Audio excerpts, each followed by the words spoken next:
Hello, welcome to CR Wrestling Commentary. I'm your host, Sedrik Kennedy, and we'll be answering viewers today, and this will be coming from AllNetXontr, and he wants to know Sedrik's top 10 wrestling moves.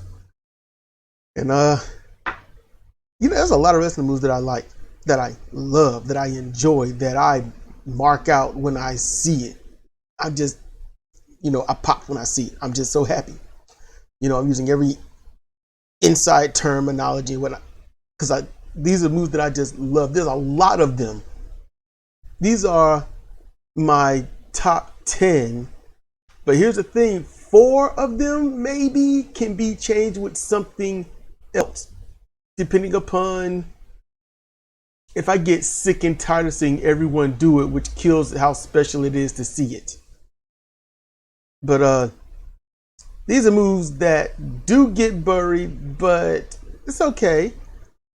These moves I love a lot, and you can see them throughout almost anyone's e-fed. You can see them through roughly every real fed and every, when I say real, I mean like, the established national ones, WWE, AEW, stuff like that, NWA.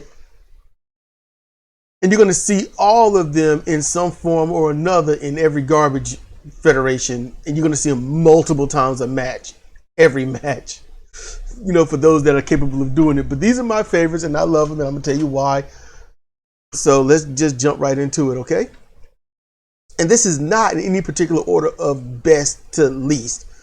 I just wrote them as they came to my brain, and that's what happened.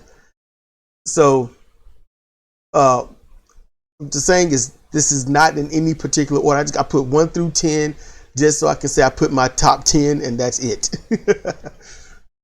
So the first one was Western Lariat.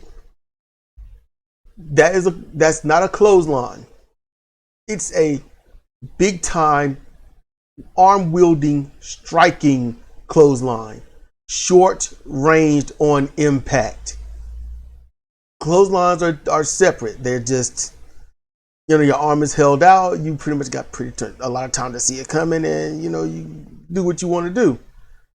But Western Lariat is always delivered almost last second by a stiff arm swinging lariat. In other words, what Sedrik would say back in the day is you swing your arm like it's the baseball bat. Okay, love it. It's a legit finisher. It's a knockout move. It could be an injury angle. It's versatile in every way. The next one is the Northern Light Bomb. I love this. You pick them up, you set up for a basic suplex. You grab them either by the inside of their tights at the top, or you scoop them under their leg, okay, the butt, upper thigh area, lift the opponent in a 45 degree-ish angle. And when you drop them, it's like a brain buster, but you are not targeting the head. You're targeting the extreme upper back area, shoulder blade-like area. All right. That's what you're targeting, and they should more or less look like they crumple in on themselves. So that's one of my favorite moves. When I first saw it, Kensuke Sasaki was doing it. And that was the first I saw it. I'm not going to say who innovated it, but that's who I first saw doing it, and it was just brutal. And yeah, that's a legit finisher. When I say legit finisher, that means when someone does it, that is it. It is over.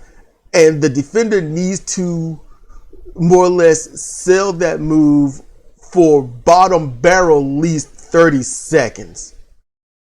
They need to lay there and not move, or slowly move, because some people just get agitated laying flat on their back. Slowly move like that's the best they're going to get out of you. Like you can just slowly turn over or move a leg or try to lift your head. Legit finishers need to look like it puts you down and you are done. That's what it needs to look like. Other than that, you have undersold it, you buried it, you killed it. It's meaningless. Just let y'all know that. When I say legit finisher, that's what I'm talking about. My next one, sleeper choke with scissor lock. I love that. Me personally, in a fight, in a real fight, the last thing I'm gonna really kind of do is throw bombs at you.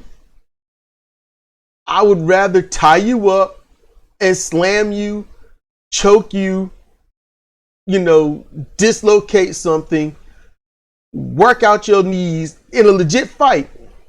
That's me. That's just me.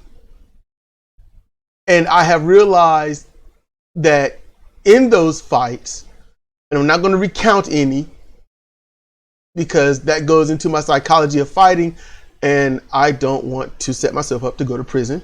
So in truth, I have realized people do not prepare for being grappled in a legit fight. The only ones that do are those who are well versed and trained in mixed martial arts. They're the only ones. Other than that, someone like me losing a fight would be outright rare based on how I was. This is back when I was a kid. Fighting as an adult or a kid is dumb anyway. All right, let's just get that out. It's dumb. If you're not getting paid, all right, if you're not going to fight for the honor of someone who's going to be with you and you're going to be with them for the rest of your lives, no ifs, ands, or buts, and no cheating, fighting is stupid. Your life will have to be enriched, spiritually of some form or fashion, or enriched financially. You got to have one, or you're defending your life. That's it. Any other reason to fight is meaningless, pointless, and is stupid. Just saying. So after that tangent, next is the backdrop / backdrop hold. I like the backdrop. If you watch my eFeds, you'll hear I give credit to usually who I know the earliest to innovate something. I've got a long list of wrestling innovations, who made it and whatnot. I don't have the years, days, and months and the opponent they went against. I don't have that. But the backdrop / I like that. The first person I saw do it, and it looked epic, it was Roddy Piper. And it was his finisher at the time on WWF Superstars.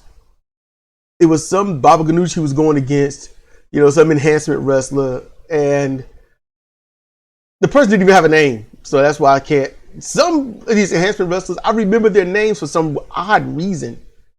Some, very few. Just, it's odd. But in any case, he put this backdrop on, dude. And it was so picture perfect from what I saw in the Nintendo Entertainment System console game Pro Wrestling. It was picture perfect, and the mat hit, and it was a thud. I was like, that's it. That's the greatest finishing move in wrestling history. That's where I was, because in the video game, it's like, it's devastating looking, and it's like, this is fun. I love doing this move. But then I saw Roddy Piper do it, and I was like, that's the most devastating move in all of wrestling history. There is nothing that's going to beat it. And then I saw other things. I was like, oh, well, it's one of the most devastating moves I've ever seen in wrestling. So the backdrop / backdrop hold. Hold means to hold them for a pin.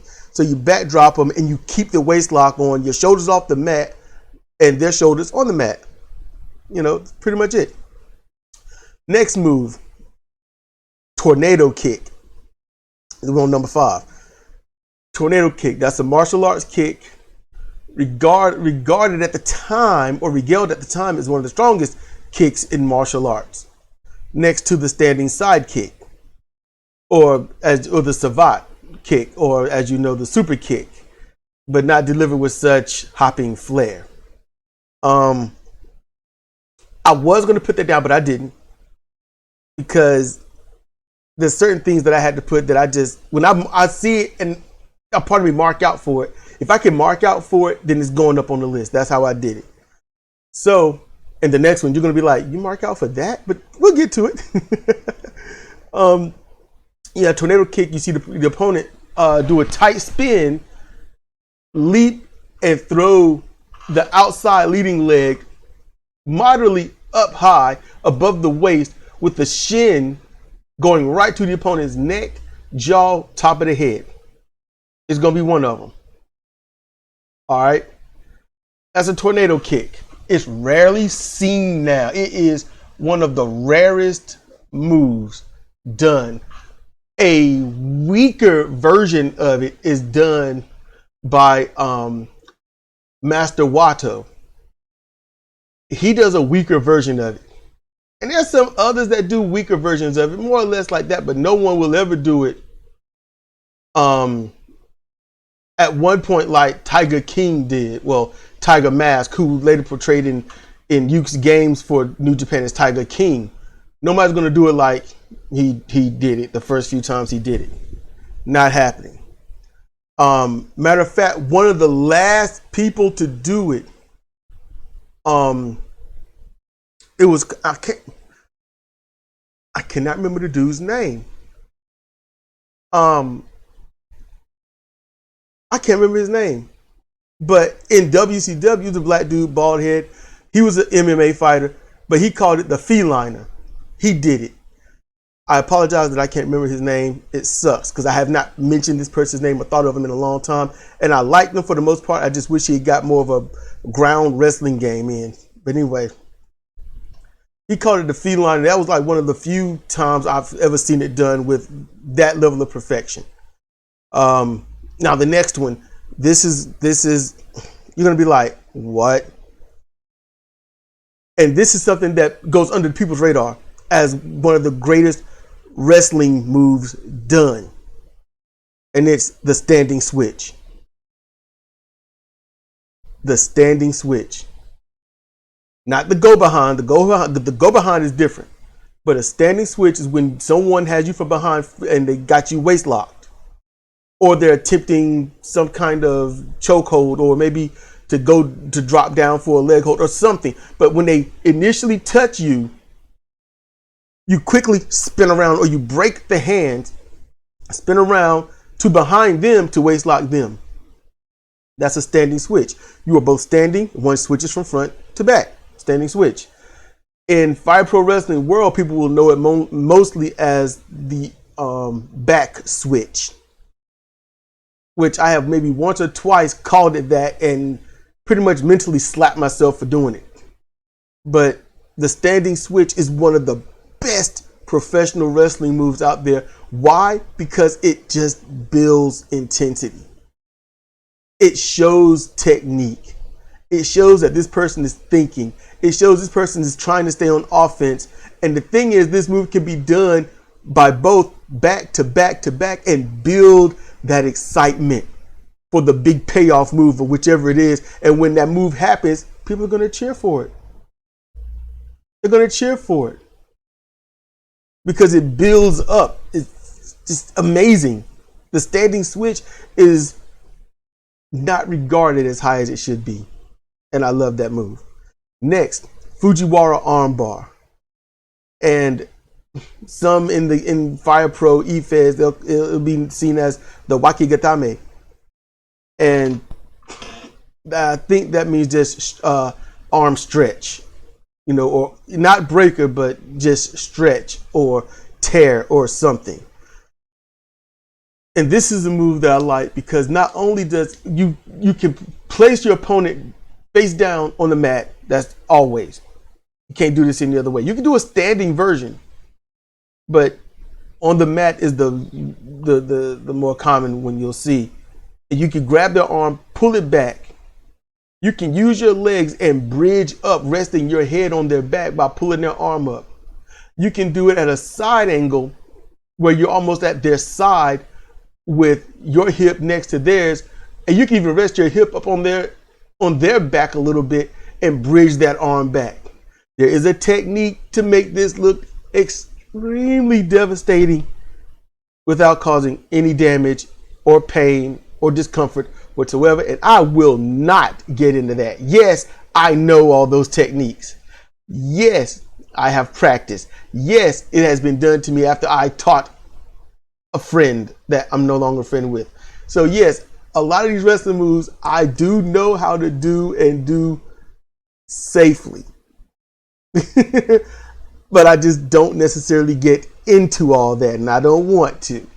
All right, I want some mysteries to be out there. It'd be like you marrying some beautiful hot model and she walk around the room farting all day and you're like, well, this is ruined.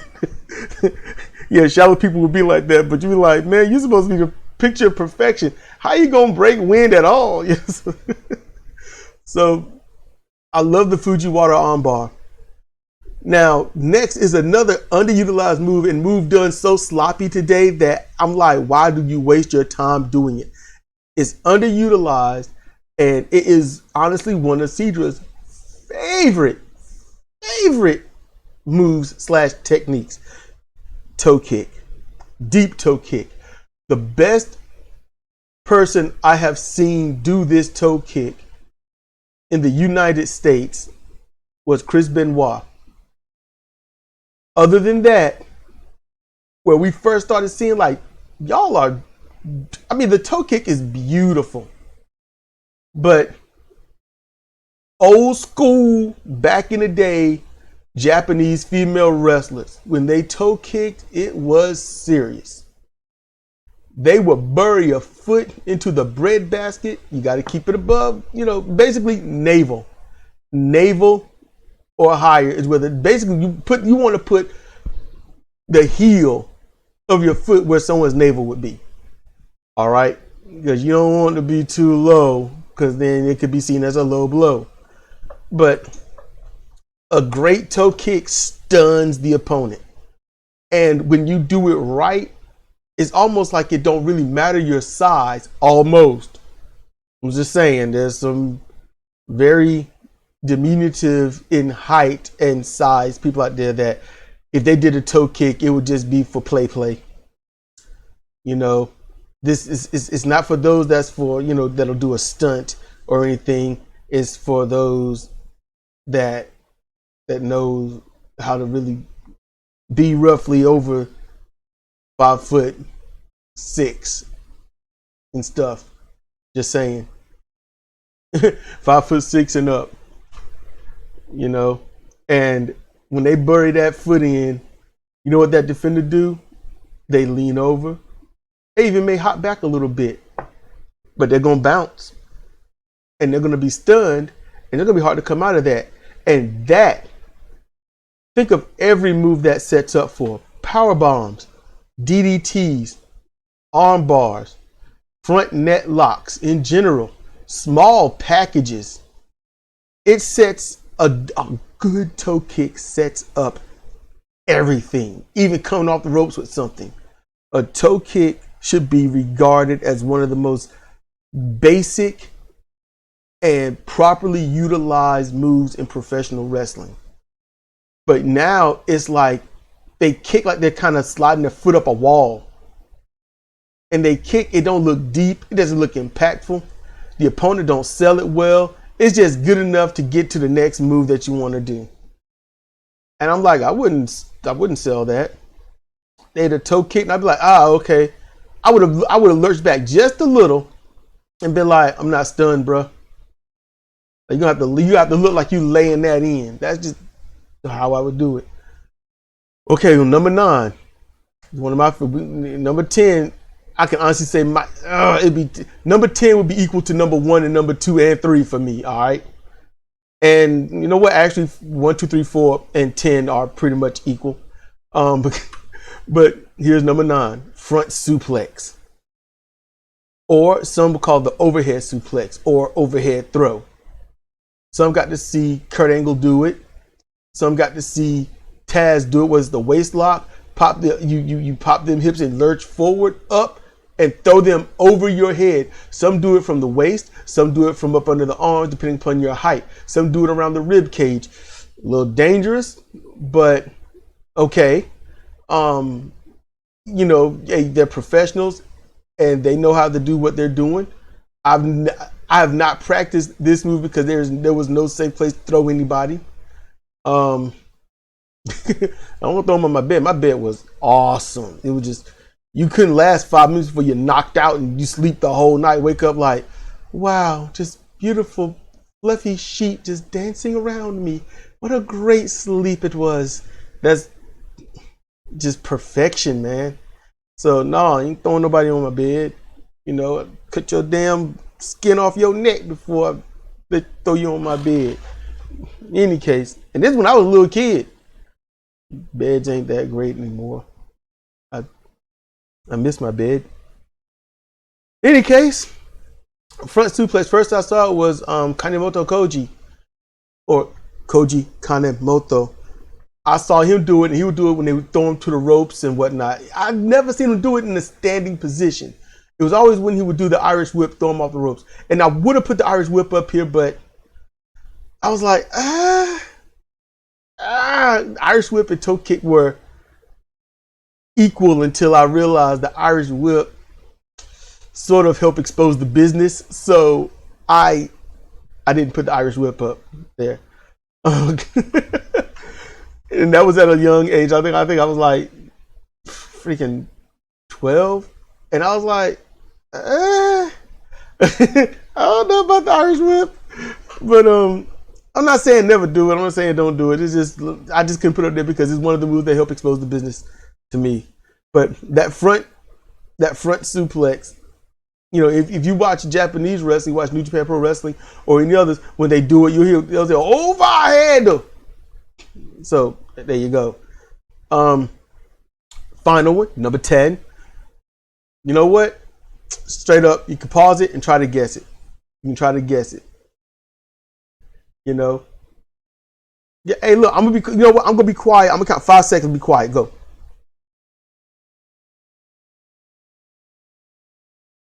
All right.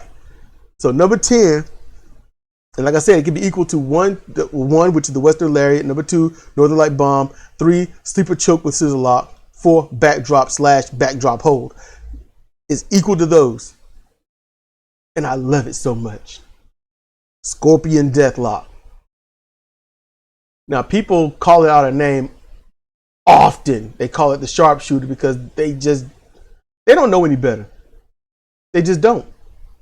And I mean, you know, WWF, WWE, you know, Bret Hart popularized that. He was doing it after Sting had done it, you know. And at first, I thought Sting was the first one to do it. I'm not going to say who innovated that move. But Sting was the first one. I was like, he was calling it Scorpion Death Lock. And the original name is Scorpion Hold. And then, you know, Bret Hart, he wasn't even doing it when I started watching him wrestle WWF. When I started watching him, and then all of a sudden he had it, and it was called the Sharpshooter. And you know, he's Bret the Hitman Hart. I never understood that because he was never an assassin. I kept wondering what he used to do. How you get the nickname Hitman? But I don't know.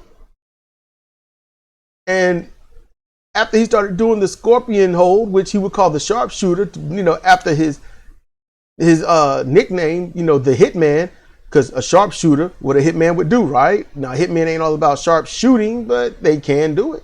Some do it. You know, you don't want to get up there and get your gloves bloody or nothing, or be on the scene so people can see you. You want to be able to hit that fool, you know, half a mile to a mile out, if not, you know, a little closer, but high up. Hitman. So that's how you do it. And that's what he named it, you know, named it after that. And that's cool, you know, sharpshooter. And I just thought, you know, make it your own. I didn't know people took that mess to heart. You know, no pun intended on names. I didn't know they was like, oh yeah, that's the name of that move.